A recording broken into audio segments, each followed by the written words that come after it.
Before I get into the video, do know that this is my own subjective opinion, so please don't attack me in the comments. Thanks. Damn, this game is so slow and boring. Sounds like you need a little something faster for your Yeah, I'm not doing that for the intro. Let's just get into the first game.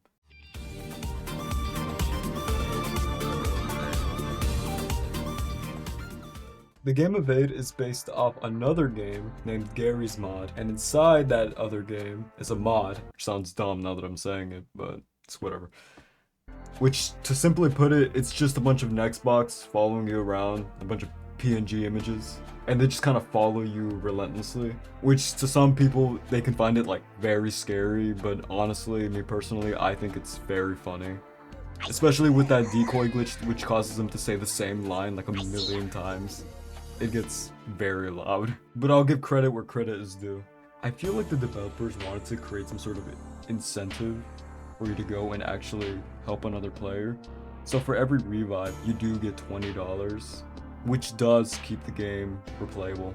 I may or may not have a slight soda addiction. But speaking of my crippling soda addiction, there's also a shop where you can buy landmines, barriers, speed boost, basically anything to make the Nextbox life a living hell. They also do have items for your avatar, so you can just, drip yourself out if you want to. Alright. Now on to the negatives of the game. They are, again, very loud. Quite literally deafening sometimes, and there isn't like a setting slider where you can just, completely lower the Nextbox sound. You can do it for the music, but you can't do it for the Nextbox sounds, which I don't see why they don't have it. Another thing that bothers me is that Evade will have these platforms that look like you can get on, but no, it's just an invisible wall. But then again, it's more of a pet peeve if anything else. But despite giving me tinnitus, it's still a very good game.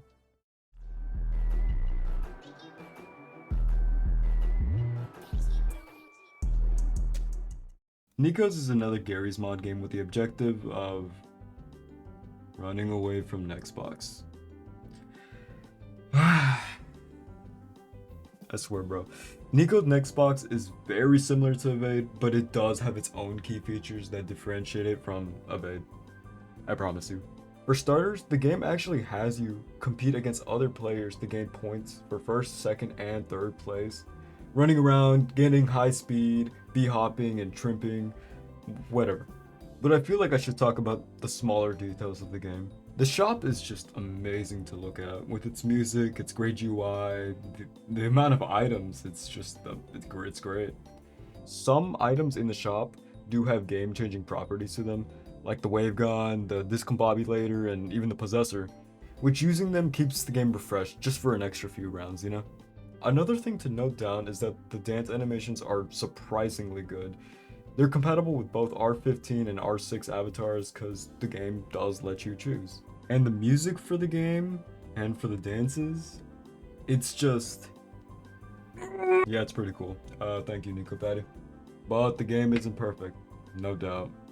I mean, you can literally die once and have close to no chance of winning that round. It's pretty easy to die, so I don't know. That might just be a skill issue on my part. Also, the base game without items is just a little boring, since all you do is just run around in silence with the occasional funny PNG sound or the background noise, up until you hit a wall and lose all your momentum. But despite having a few flaws, it doesn't ruin the game experience at all.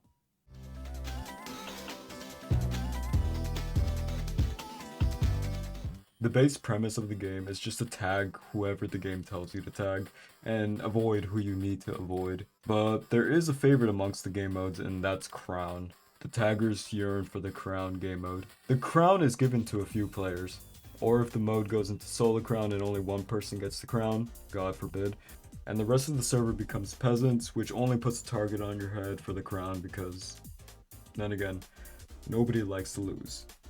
Unless you're a weirdo.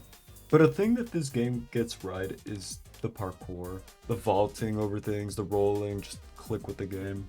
And the game being skill-based, it's actually worth getting good at this game, because you don't get cheesed like in 90% of the Roblox games on the platform. Okay, That might have been a slight over-exaggeration. It seems like the developers of UTG intentionally took the design from old Roblox just to make parkour a little easier to execute. Not only the maps, but also the character designs for some of the skins that you can buy in the shop, which I can always appreciate. The shop is what you'd expect from a game like this. Running trails, dances, outfits, etc. It's a good thing that the servers go up to 40 players at a time, and having that feeling of the entire server chase you down is a whole different feeling. I don't really have anything bad to say besides people keep choosing the same game mode, but hey, people pick it for a reason. What the frick, bro? You just named 2 Nico Nextbox games in a tag game. Well, yes. I can't really just add every Roblox game that has a slide and jumping mechanic. It's, you know. Well, you could have added like... Alright, well that's the end of the video. Consider leaving a like or even subscribing because it does let me know that you are enjoying the content that I'm putting out. Alright, see y'all later.